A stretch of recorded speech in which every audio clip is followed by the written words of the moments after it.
ఓం మహాగణాధిపతయే నమః. ఓం గురుభ్యో నమః. ఓం శ్రీమాత్రే నమః.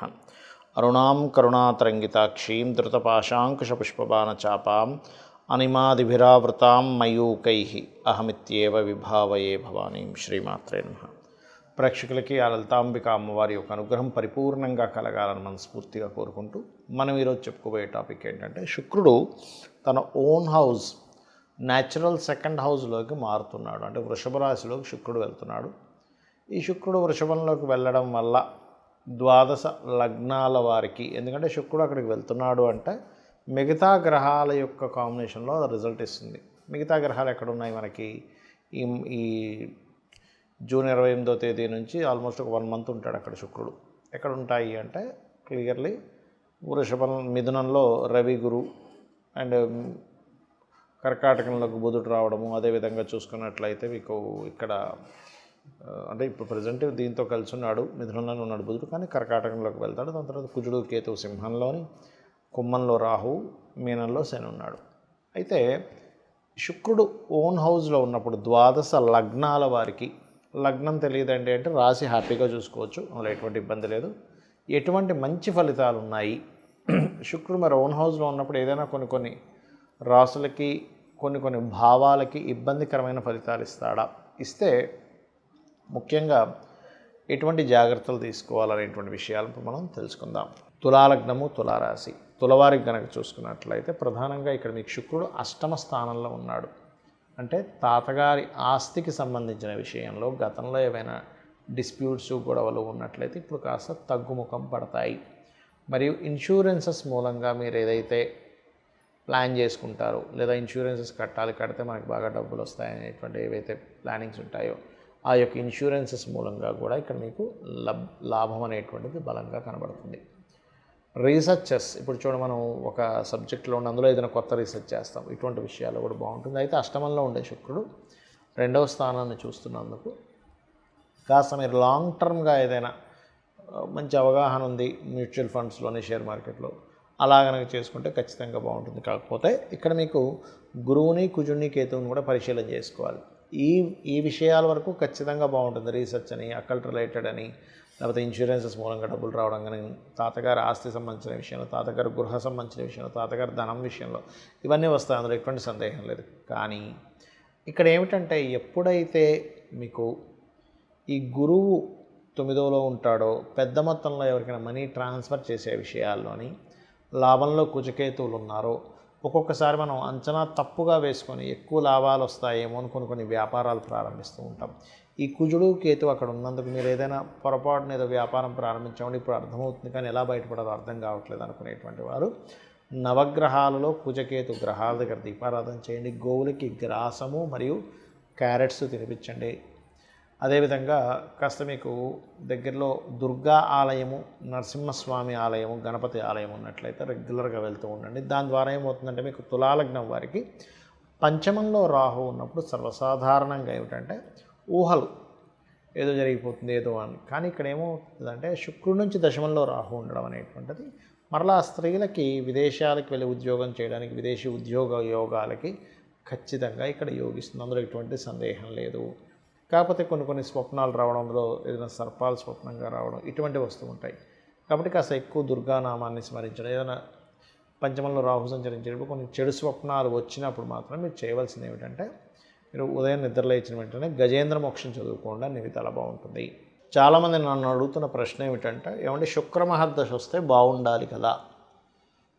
నేను మీకు ఇప్పుడు యూట్యూబ్లో కొన్ని స్టూడెంట్స్ కోసం కొన్ని కేస్ స్టడీస్ పెడుతూ ఉన్నా. అంటే శుక్రదశ అనుకుంటాం మనం, శుక్రుడు కనుక ఎలాంటి పొజిషన్లో ఉంటే అద్భుతంగా యోగిస్తాడు, ఎలాంటి పొజిషన్లో ఉంటే యోగించడం అని. ఎందుకంటే దానికి ఒక రూల్ ఉందండి. ప్రతి గ్రహానికి ఒక ప్లానెట్ గనక ఒక లగ్నం నుంచి ఫలానా స్థానంలో ఉంటేనే ఆ యోగం అనేటువంటిది అద్భుతంగా ఉంటుంది. ఆ స్థానంలో లేనప్పుడు అది నీచభంగ రాజయోగాలు కూడా ఒక్కోసారి ఇబ్బంది పడతాయని చెప్తూ వస్తున్నా.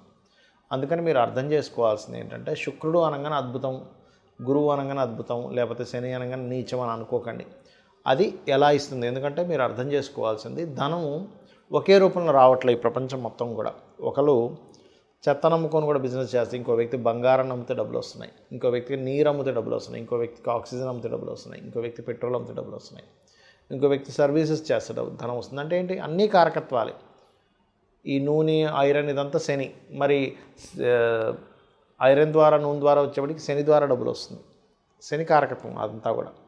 శుక్రుడు అంటే వాహనాలు, గృహాలు, లగ్జరీ ఐటమ్స్ ఇవన్నీ. ఇక్కడ ఏంటంటే మనం అర్థం చేసుకోవాల్సింది, శుక్రగ్రహము గనక ఎక్కడా పాడవ్వకుండా మీకు ధనయోగాన్ని ఇచ్చే దాంట్లో ఉంటే 100% లగ్జరియస్గా ఇస్తాడు ధనయోగం. నార్మల్గా ఇవ్వడు.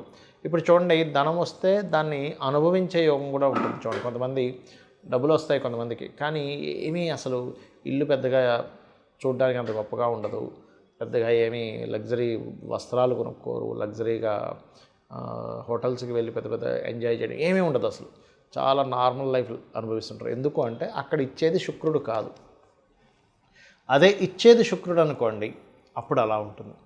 అంటే శుక్రగ్రహం గనక బాగుంది, లగ్జరియస్ లైఫ్. అయితే ఇది ఎంతవరకు కరెక్ట్? అది బాగుందా లేదా? శుక్రదశ వస్తే లగ్జరియస్ లైఫ్ కాదు, బాగా అర్థం చేసుకోండి. శుక్రుడు బాగుండి మహాదశ వస్తే లగ్జరీ లైఫ్. శుక్రుడు పాడైపోయి మహాదశ వస్తే ఉన్న లగ్జరీ లైఫ్ కాస్త పోతుంది. ఇది అర్థం చేసుకోండి. మరి ఎలాగా? చాలామంది ఆశతో ఉంటారు, ఏమంటే నాకు శుక్ర మహాదశ రాబోతుంది, అద్భుతం, ఆహా ఓహో అని. కొన్ని లగ్నాలకు మాత్రమే శుక్రుడు మంచివాడు. ఇప్పుడు ధనుర్లగ్నం ఉంది, 6లో ఉన్నాడు శుక్రుడు, లేదా ఏ లగ్నం నుంచి అయినా 6లో కానీ 11లో కానీ శుక్రుడు ఉంటే మొట్టమొదటిగా మీరు చేయవలసింది ఏమిటంటే, 6లో ఉంటే స్త్రీ శాపం అంటారు దాన్ని. అంటే పురుషులకు కూడా స్త్రీ శాపం ఎలాగో స్త్రీలకు కూడా స్త్రీ శాపం అంటే ఏంటి? ఆడపడుచు రూపంలోనో, అత్తగారి రూపంలోనో, ఇంకో స్త్రీ మూలంగానో ఏదో రూపంలో వాళ్ళకు వచ్చి ఇబ్బంది పెడుతూ ఉంటారు. అంటే ఆ పూర్వజన్మలో చేసుకున్న కర్మ అది. కావున మీరు అర్థం చేసుకోవాల్సిన విషయం ఏంటంటే, శుక్రగ్రహం ఎక్కడుంది? 6, 11లో కాకుండా 12లో ఉంటే చాలా మంచిది, ధనస్థానంలో ఉంటే చాలా మంచిది, 4th హౌస్లో ఉంటే కూడా మంచిదే, పర్లేదు, ఎందుకంటే ఇస్తాడు. కాకపోతే ఇక్కడ ఏంటి? పాపకత్తెరిలో ఉందా, శుభకత్తెరిలో ఉందా? ఇదంతా నేను మీకు ఎందుకు చెప్తున్నానంటే, శుక్రుడు ధనానికి, లగ్జరీకి, సుఖానికి, భార్యకి, వీటికి కారకుడు. మనం మేజర్ లైఫ్లో మేజర్ రోల్ ప్లే చేస్తున్నాడు. ధనం లేకపోతే విలువ ఉండదు, మన అవసరాలు తీరవు. విలువలు అనేటువంటివి ధనం కంటే ఇంకా ఎక్కువ ఉన్నాయి. పేరు ప్రఖ్యాతలు కానివ్వండి, ఒక మన యొక్క క్యారెక్టర్, ఇవన్నీ ఎక్కువ విలువలు ఇస్తాయి. కానీ సొసైటీలో బాహ్యంగా కనబడే ధన విలువే. అలాగే ఒక లగ్జరీ కారు ఉండాలన్నా, గృహం ఉండాలన్నా శుక్రగ్రహ బలం, చతుర్థాధిపతి బలం కూడా ఉంటుంది. కేవలం ఎప్పుడూ శుక్రుడే కాదు, 4th లార్డ్ పలానా ప్లానెట్ అయి మంచి యోగం కలిగింది, ఆయన కూడా ఇస్తాడు, ఇవ్వడం కాదు. కానీ శుక్రుడు ఇచ్చే లగ్జరీ ఈజ్ డిఫరెంట్. కాబట్టి శుక్రగ్రహం యొక్క బలం మీకు పెరగాలి అంటే మీరు చేయవలసింది ఏంటో చెప్తాను. గోవులకి శుక్రవారం నాడు చక్కగా మీరు చపాతీలు, ఒక 3 చపాతీలు తీసుకొని దాన్ని నూనె వేయకుండా కాల్చి దాని మీద తేనె పుష్టించిన ముక్కలుగా గోవులకు పెడుతూ శ్రీమాత్రే నమః అనే మంత్రం చేస్తూ ఉండండి. లేదా ఓం సంపత్కరీ సమారూఢ సింధుర వ్రజ సేవితాయే నమః, లేదా ఓం ధర్మాధ్యక్ష ధనాధ్యక్ష ధనధాన్య వివర్ధినే నమః. ఇది చేయండి.